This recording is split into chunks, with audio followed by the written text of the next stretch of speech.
হচ্ছে প্রদীপের তলায় অর্থাৎ কুপি বাতির তলায় কিন্তু আলো থাকে না, অন্ধকার থাকে। সে কিন্তু আলোকিত করে, সবাইকে আলোকিত করে। আমাদের বাংলাদেশটা হচ্ছে সেরকম, সবাইকে আলোকিত করবে। যে যার মতন স্বার্থ আদায় করে নিয়ে চলে যাবে। ভাগের মানুষ জনগণ আমরা আমরা হচ্ছে আলুর দম। কষ্ট পায় লাভ নাই, আসলেই আমরা আলুর দম। আমাদের কোনো রকমের অবস্থান নিয়ে কেউ চিন্তা করলে আজকে এরকম পজিশনের মধ্যে পড়তাম না আমরা। বাই দ্য ওয়ে, যেখান থেকে শেষ করছিলাম সেখান থেকে আবার শুরু করি। আমাদের গার্মেন্টস সেক্টর পৃথিবীর মধ্যে 1 নম্বর স্থানে ছিল বিগত 54 বছর।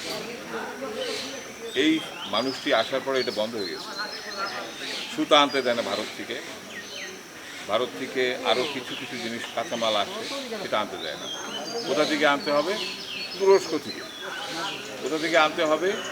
পাকিস্তান থেকে, যেটা হলো 4 গুণ। তুরস্ক থেকে আনতে গেলে 6 গুণ, 6 গুণ টাকা বেশি দিয়ে আনতে হবে সুতোটা, ওই কাঁচামাল। তারপরে গার্মেন্টসের মালটা তৈরি হবে। তারপরে শিপমেন্ট, যেই শিপমেন্টের পুরোপুরি এই 18 মাস সরকারের আগের সরকার যে ছিল, যাকে আমরা স্বৈরাচার বলি, তিনার আমলে উনি করেছিলেন একটা ভালো কাজ। ভারতের এইভাবে করে টুটি টিপে ধরে বলেছিলেন যে তোমার বন্দরটা আর তোমার ওই যে ফ্লাই জোন, এটা আমাদেরকে দিয়ে দাও, আমরা গার্মেন্টস সেক্টরটাকে ডেভেলপ করব। ওরা কেমন করে জানি ব্যালেন্স হয়ে গেছিল, দিয়ে দিছিল। ওদের গার্মেন্টস সেক্টর নামে গেছিলো, আমাদেরটা উপরে উঠে গেছিলো। ভিয়েতনাম আর আমরা 1 নাম্বার অবস্থান থেকে গেছিলাম। কম্পিটিশন চলছিল। আজকে গার্মেন্টস সেক্টরের অবস্থা দেখেন, 294টা গার্মেন্টস ফ্যাক্টরি বন্ধ। It's not a joke. Imagine ডেভেলপমেন্টের অবস্থায় কোথায় গিয়ে দাঁড়াইছে। এ তো আত্মনির্ভরশীল হয়েছে আমরা, স্বনির্ভর বাংলাদেশ। তারপরে কি হয়েছে, আরও হয়েছে যে আপনি স্বাধীনভাবে সাংবাদিকদের নাকি কথা বলার স্বাধীনতা। দেখেন, ওনার আমলে স্বাধীনভাবে সাংবাদিকদেরকে জেলের মধ্যে তুলে দেওয়া হয়। এখনও সাংবাদিকরা ওখানে ভুক্তভোগী হচ্ছে। হ্যাঁ, বিভিন্ন দলের সাংবাদিক থাকে। সবচেয়ে বড় গণতন্ত্রায়ন যেটা, গণতান্ত্রিক বাংলাদেশ, গণপ্রজাতন্ত্রী বাংলাদেশ, গণতন্ত্রের চর্চা হয় আমাদের এখানে। আমরা সবাই মিলে গণতন্ত্রের চর্চা করি। একটা দেশের মধ্যে সর্বাঙ্গীন সুষ্ঠু ব্যবস্থা যদি বলা হয়, রাজনৈতিকভাবে নির্বাচনকে বলা হবে সুষ্ঠু ব্যবস্থা। এই নির্বাচনের মধ্যে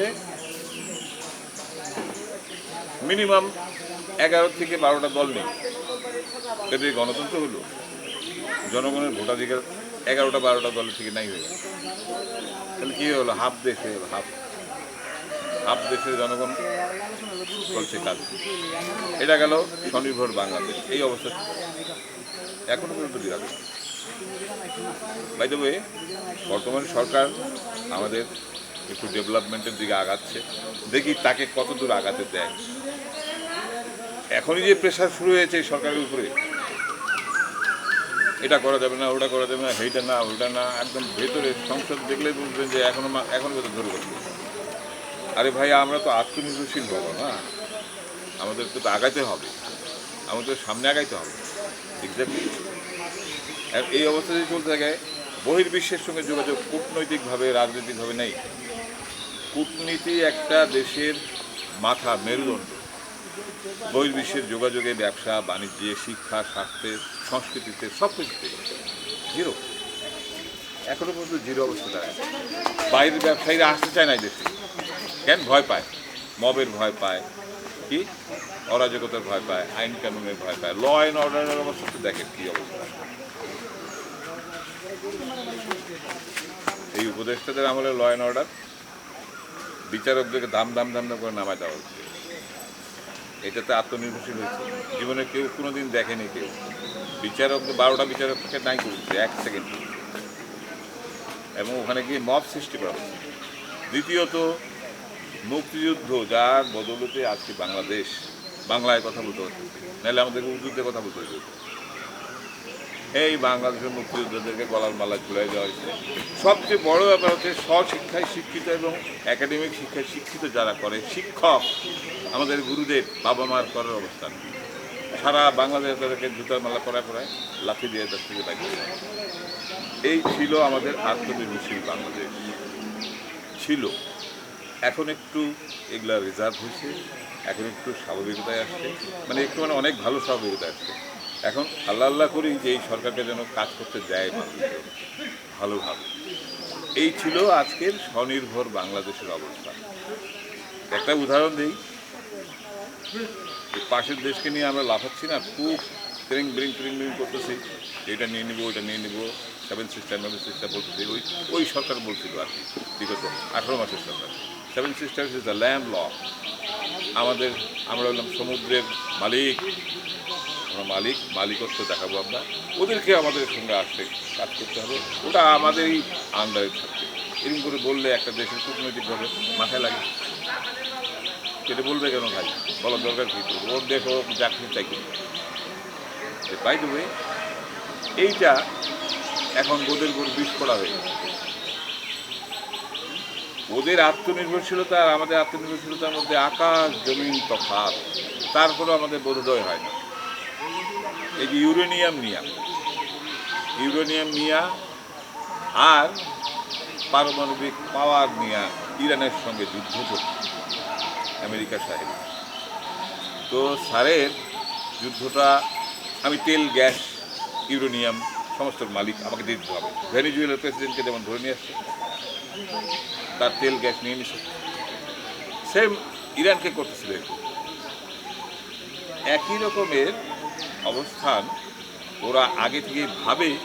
ইউরেনিয়ামের পরিবর্তে থোরিয়াম আবিষ্কার করে, এই থোরিয়ামটা আবিষ্কার করে এখন পারমাণবিক সেক্টরটাকে হাই রাইজ করে ফেলছে ওরা। ওদের গ্যাস, তেল, বিদ্যুৎ সমস্ত সেক্টর থোরিয়াম দিয়ে চলবে আর মাত্র 1 বছর। টোটাল কাজকর্ম হয়ে গেছে অলরেডি, ঘোষণাও দিয়ে দিচ্ছে সারা পৃথিবীতে। ওরা তেল কিনবে না, গ্যাস কিনবে না কার কাছ থেকে, ওরা রাশিয়ার কাছ থেকে গ্যাস কিনে, তেল কিনে, ক্রুড অয়েল, বর্জ্য তেল, এগুলো কিনে ওরা সারা বিশ্বে আবার ওটাকে রিফাইন করে বিক্রি করে। বহুত টাকা কামাইছে ওরা ইন্ডিয়া। আমাদের অবস্থান দেখেন, আমরা কী করতেছি, মানবিক মূল্যবোধ হারায় আত্মনির্ভরশীল হচ্ছে। আর ওরা আধুনিক পৃথিবীর সঙ্গে পাল্লা দিচ্ছে, আমেরিকার সঙ্গে পাল্লা দিচ্ছে, চায়নার সঙ্গে পাল্লা দিচ্ছে। ওরা পাশের দেশ আমাদের, 3.5 ভাগ বর্ডার আমাদের বাংলাদেশ। ওদের সঙ্গে আমরা তুলনা করতে গেলে আমাদের বোকামি, এই বোকামিটা আমরা করতেছি বারবার, যার জন্য আমরা আরও কত পিছায় গেছি, এটা আমাদের বিয়ন্ত নেই। এটা স্বাভাবিক কথা, বাস্তব কথা। এটা আমি কারো তরফদারি করতেছি না, এটা বাস্তবে পরিসংখ্যানগুলো দেখেন বাংলাদেশে আর সারা পৃথিবীর পরিসংখ্যান দেখেন। আমাদের থেকে নেপাল ভালো আছে। নেপাল একটা ছোট্ট দেশ, আমাদের থেকেও ছোট, তাদের অবস্থান দেখেন আমাদের থেকে হাইলাইট। এই হচ্ছে আমরা আত্মনির্ভরশীল। এই 18 মাসে যা হয়েছে, এখন আমরা পুরাপুরি দয়া মায়া যদি হয় আমেরিকার কিংবা আমাদের বর্তমান সরকারের যদি দয়া মায়া হয়, যদি একটা এগ্রিমেন্ট থেকে ফিরে আসা যায়, এই চেষ্টা যদি করে, তাহলে আমরা মুক্ত স্বাধীনভাবে চলতে থাকবো। নাহলে আমাদের সবসময় গলার মধ্যে একটা ফাঁস থাকবে। আপনাকে ধান, পাট, চাল, নুন, তেল, লবণ, গ্যাস, তেল সমস্ত কিছু তাকে অনুমতি নিয়ে আমাদের কিনতে হবে। এই হচ্ছে আমাদের দেশ, আত্মনির্ভরশীল কথা। কেন বলতেছিলাম এতগুলো কথা বলার কারণ হচ্ছে, আমি আশপাশে ঘুরতে আমাদের বললাম না একটু আগে, টাঙ্গাইল আমাদের একটা সমৃদ্ধ ঐতিহ্যবাহী একটা জেলা, এটা একসময় রাজধানী করার কথা ছিল। তো আমাদের এইখানকার ঐতিহ্য এত রিচ, সারা পৃথিবী এটা নিয়ে গবেষণা করে, সারা পৃথিবী আমাদের সংস্কৃতি নিয়ে গবেষণা করে, বিশেষ করে টাঙ্গাইলে আমি সঙ্গে গেছি না, ময়মনসিংহ। আমি তো নাটকের মানুষ, একটু সাংবাদিকতা করি, নাটক করি আর একটু গান বাজনা করি। চিন্তা করছিলাম যে এই অ্যারিনা বলে একটা আমাদের নাটকের সেক্টর আছে, এই অ্যারিনা সেক্টর মানে খোলা মাঠে নাটক করা। এটা নাটক করার জন্য জায়গা দেখতেছিলাম আমি, বিভিন্ন 3-4টা জায়গা দেখছি। আমি হয়তো বা 6 মাস 7 মাস করে আসে নাটক করবো, আমার দল নিয়ে আসে। দেখতেছিলাম, দেখতে দেখতে এই বিভিন্ন জনের মানুষের মধ্যে একটু দীর্ঘশ্বাস দেখলাম, একটু কথাবার্তা দেখলাম এই 18 মাস সরকার। তার পরিপ্রেক্ষিতে আমি এই কথাগুলো বলতেছি এখন আত্মনির্ভরশীল বাংলাদেশে। আমরা আসলেই এই অমানবিক যুগে মধ্যযুগীয় আত্মনির্ভরশীল মানুষ হয়ে আছে। আমরা এখনও বুঝি না আমাদের ডেভেলপমেন্ট কোথায়, এখনও আমরা খুঁজি না আমাদের ডেভেলপমেন্ট কোথায়। চলছে বাই দ্য ওয়ে, আজকের মতো এখানেই শেষ করি। ধন্যবাদ সবাইকে। আমার ভুল ত্রুটি হলে আমাকে ক্ষমা করুন ভাই। আমি যদি কোনো ভুল করে থাকি ক্ষমা চাই। আপনারা একটু অনুগ্রহ করে দেশটার কথা ভাবিয়ে, এই দেশটা ছাড়া আমরা কোথাও যাইতে পারবো না। এটাই আমাদের দেশ, এটা নিয়েই ভাবতে হবে। যে যাই করুক, যে টিকা টিপ্পণী করুক না কেন, আমাদের চলতে হবে, আমাদেরকে চলতে হবে। খোদা হাফেজ।